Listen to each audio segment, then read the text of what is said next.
Good afternoon. I know it's been a few days since I've been up here. I'm sure that you have all missed me as much as I've missed you. As many of you will recall, one of President Trump's core campaign promises was to defeat ISIS.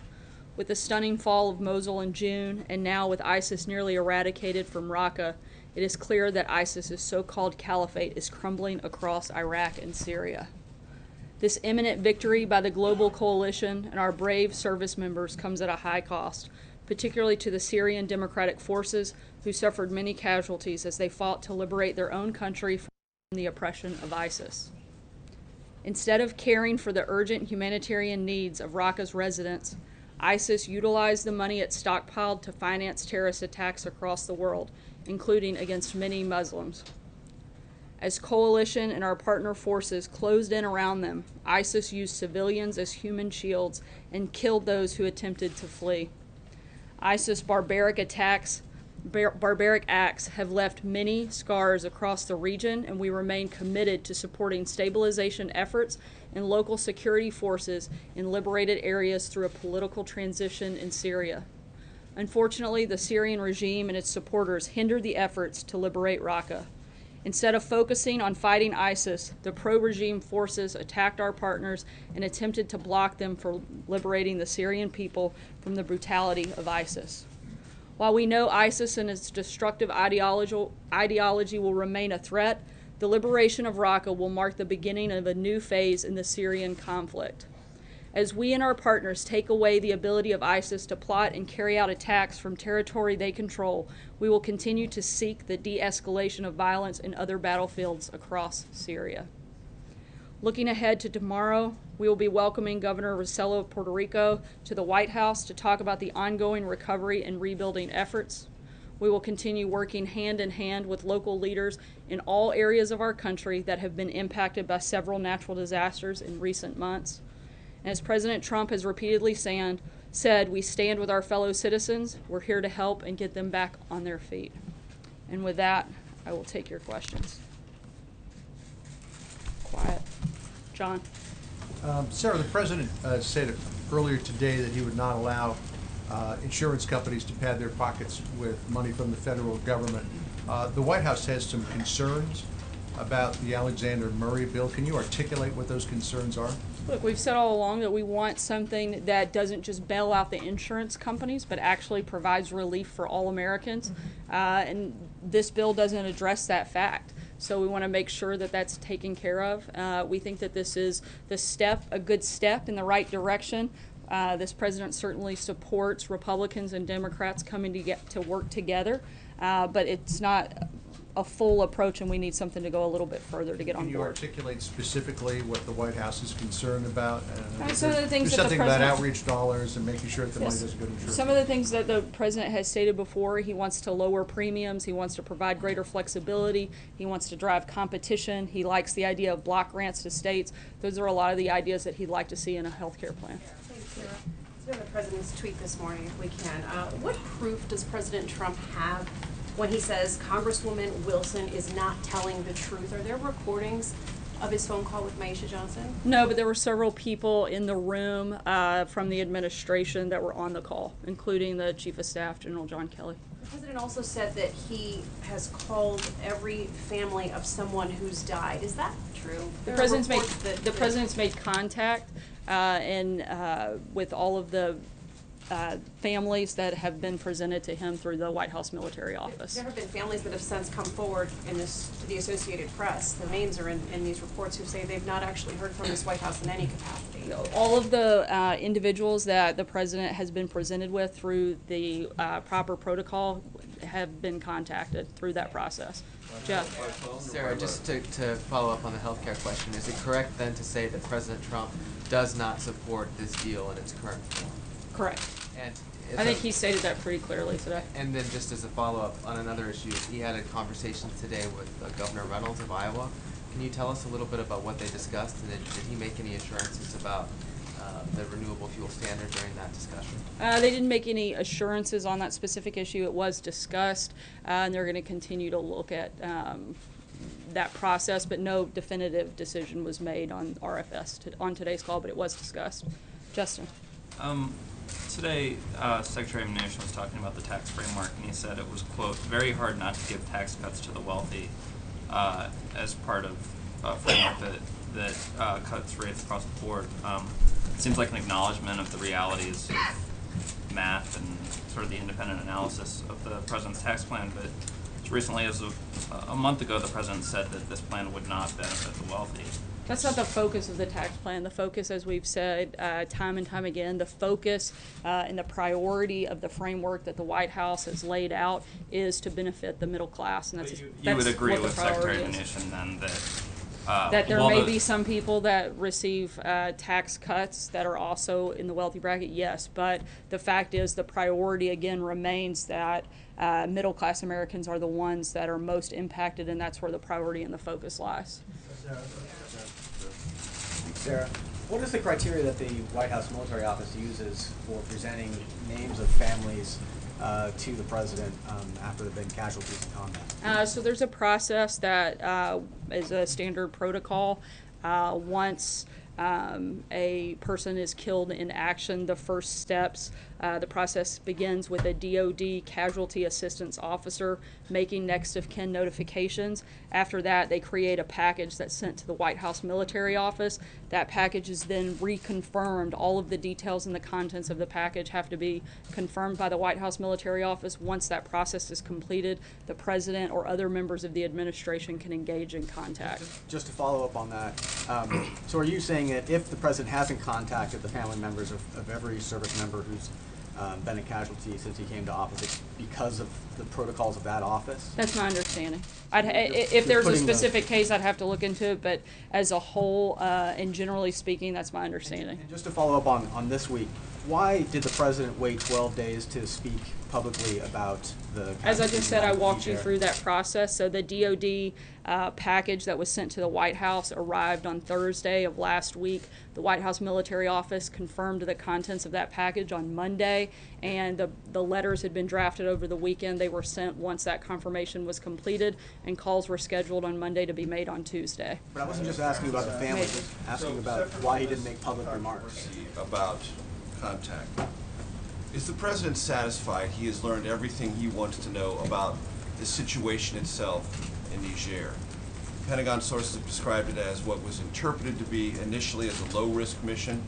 The ambush was a big surprise. There was no air cover, 30 minutes for French air cover to arrive. Questions about the speed of the evacuation and having perhaps that something to do with whether or not these military personnel survived or not. Is the president satisfied he knows everything he needs to know about this particular raid, rules of engagement, and everything about it? I believe they're still looking into the details of that, but I don't think that the president can ever be satisfied when there's loss of life from men and women in the uniform. Is there anything he wants to know more about this than he's learned so far? I can't get Some into of these the issues have been raised with specifics him in by the terms families of. he's contacted. Right, I can't get into the specifics of the details of the raid at this point, but again, I don't think you can ever use the word satisfied with the process when there's a loss of life for someone in the military. Sir, and on tax Deborah. reform, because I'll come back. Secretary You got Mnuchin time? said Deborah. yesterday. I said have a Las yesterday- Vegas question. Is the administration looking at having the ATF ban bump stocks, or does the president think that Congress should do it? We're certainly still looking into and having a review done of that process, and when there's an official policy position, I'll make that How announcement. long do you think that will John? Yeah, thank you, Sarah. Two questions. When the Alexander Murray bill came up at the scrum in the Rose Garden Monday, there were questions about whether it would contain federal funding for abortions, and these concerns have been raised by several pro-life lawmakers on Capitol Hill. Will the president rule out signing any kind of measure that includes funding for abortion? The president stated that he would like to see a health care bill that does not include funding for Will abortion. he rule out signing one that does? I believe that that is probably something that would be a priority for him, but in terms of negotiating what that health care package would look like, I'm not going to do that from the podium My today. second question. Hold on, I'm going to try to take one question a day to get to everybody. John Decker? Thank you, Sarah. A question about the NFL. Roger Goodell, the commissioner of the NFL, earlier today said that all players should stand during the playing of the national anthem. Earlier this week, there was no change in policy as it relates to the NFL mandating that all players in the NFL stand for the national anthem. Does the president believe that he's winning this argument or has won this argument as it relates to what he said about whether players should stand for the playing of the national anthem? I think it's certainly a step in the right direction. As we've said many times before, the president supports standing for the national anthem, saluting the flag, and honoring those men and women in uniform that fight to protect it. Sarah, thanks. Does the president feel, as a matter of principle, that it is not adequate to simply send a letter of condolence to the family of a slain service person, as President Bush and President Obama typically did? And does he feel that it was not adequate for President Obama to have sent a letter to General Kelly but not called General Kelly on the death of his son? I don't think that there's anything that any president can do. There's never going to be enough that a president can do for the families of those that are killed in action. The point the president was making is that there's a different process. Sometimes they call, sometimes they write letters, sometimes they engage directly. The comments were certainly, I think, taken very far out of context by the media, and if there's any frustration, I think that's where it should be focused.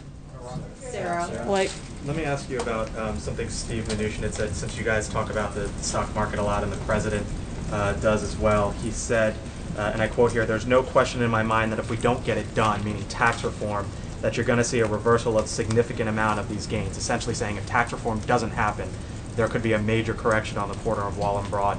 How concerned is the president at this point of that possibility? we're confident that we're going to get tax cuts done, and so that's what we're focused on, and we're going to continue pushing forward until we get there. And on the healthcare bill, if you don't mind, what changed? I'm sorry, I'm just going to take one question a day. The president tweeted about the California wildfire situation. Does he have any plans at this point to visit California and to survey the damage in person? And if he doesn't, does that speak to a lack of interest in helping the state recover from the wildfires? Not at all. Again, the administration has been very engaged throughout this process. We're going to continue to be there. We're continuing to talk with state and local officials on the ground and work with those individuals to make sure that whatever aid is needed, that we can help provide that process. Is he going to go to the state, though? There's not a trip planned at this time, but it certainly hasn't been ruled out either. Philip. Thank you, Sarah. Can you please clarify the president's position on Kurdistan, especially on Iraqi Kurdistan, especially given the takeover of Kirkuk? And does the president see Kurdistan as an ally in general? As we've said before, that position hasn't changed. I know I've talked about it a couple times. We urge all sides to avoid escalating this further. We oppose the violence from any party, and we'd like for them to be focused on helping continue in the fights against ISIS, and that's where, and Iran, and that's where we'd like to see their energy focus. On that they're keeping the status quo? Sorry, I'm going to keep to one question. Thanks, Sarah. It's been more than 2 months since the president said that he would declare the opioid epidemic a national public emergency. On Monday, he said he'd get it done next week, but that to get to that step, a lot of work had to be done, and called it time-consuming work.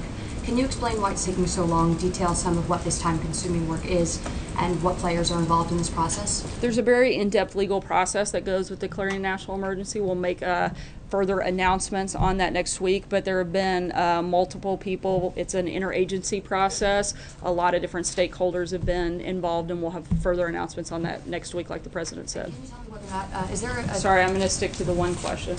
Yeah. Just following on the tax reform meeting today, can you just sort of talk about the strategy from the White House going forward on this?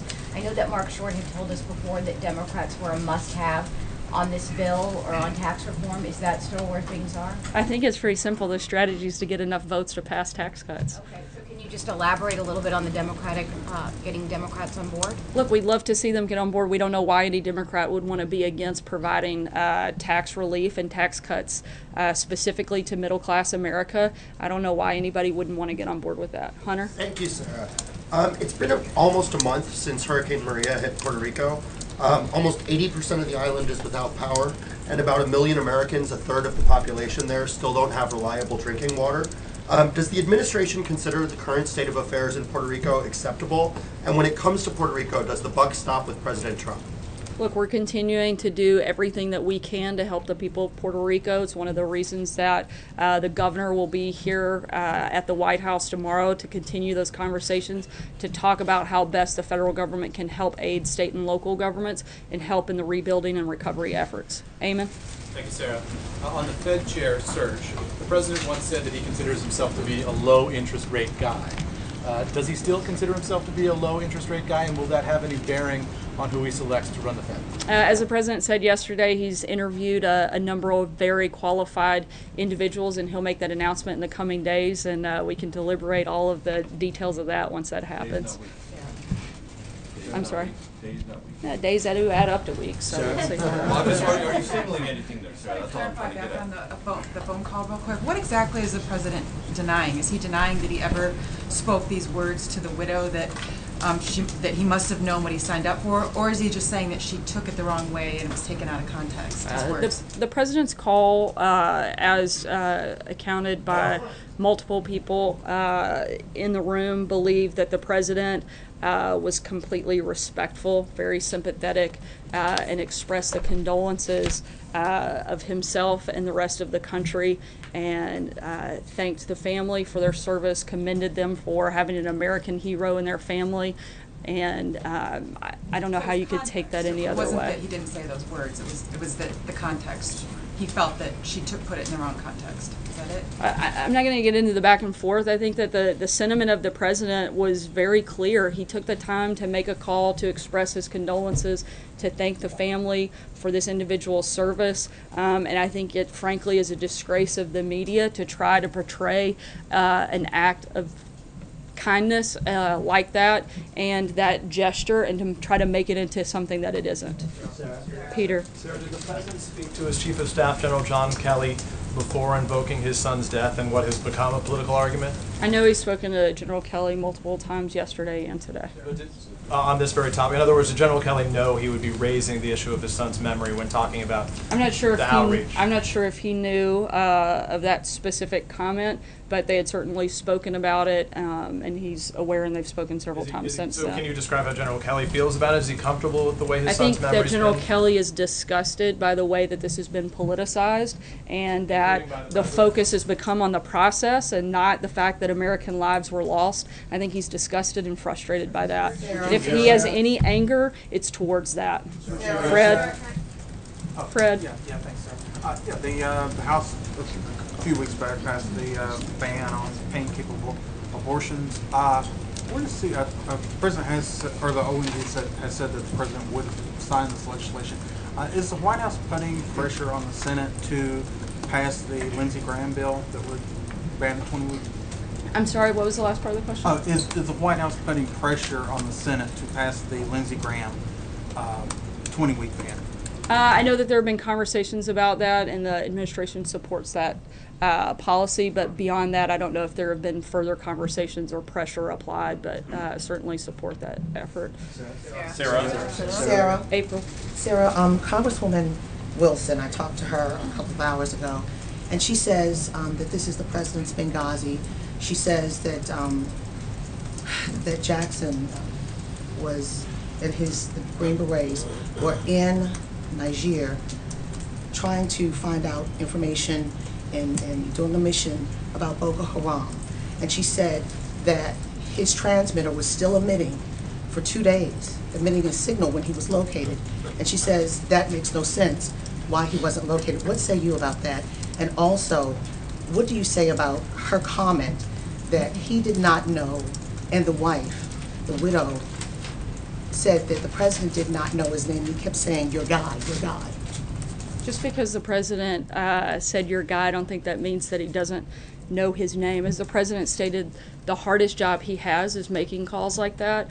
I think it is appalling what the Congresswoman has done and the way that she's politicized this issue and the way that she is trying to make this about something that it isn't. This was a president who loves our country very much, who has the greatest level of respect for men and women in the uniform, and wanted to call and offer condolences to the family.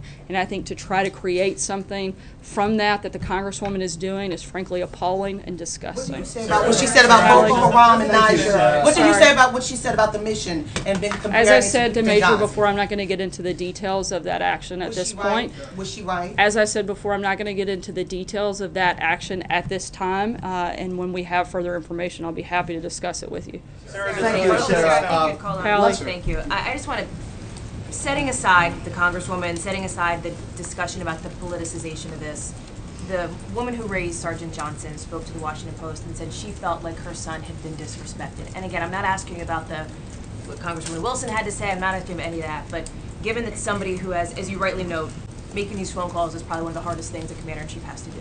Given that, is the president at all reconsidering the way that he communicates with these families? Has General Kelly counseled him on perhaps how he might want to choose or change his words in the future? General Kelly was present for the call and thought it was completely appropriate. He thought the call was respectful, and he thought that the president did the best job he could under those circumstances to offer condolences on behalf of the country. And was empathetic enough, Sarah? Was there part, is that On part of it? NAFTA, the Canadian and the Mexican negotiators have rejected the U.S. proposals that were described as unconventional and troubling.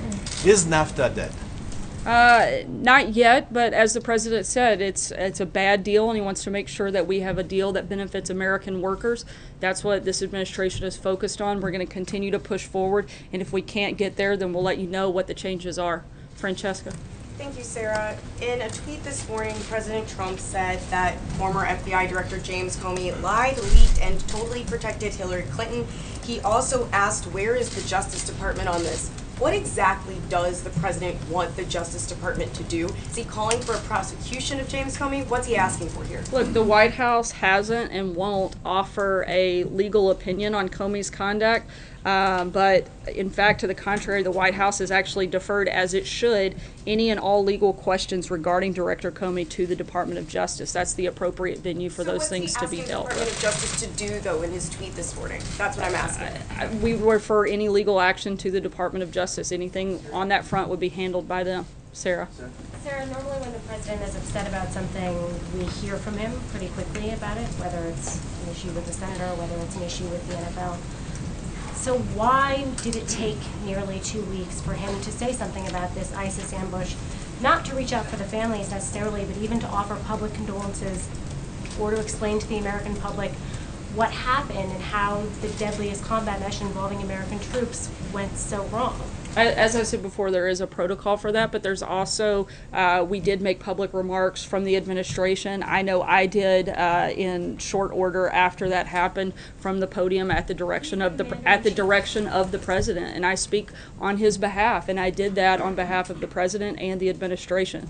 Sarah, you brought up politicizing a couple of times in relation to Congresswoman Wilson, but did the president politicize General Kelly's son's death by bringing it up as a defense for his claims about what past presidents did or did not do with He was responding to a question and stating a fact.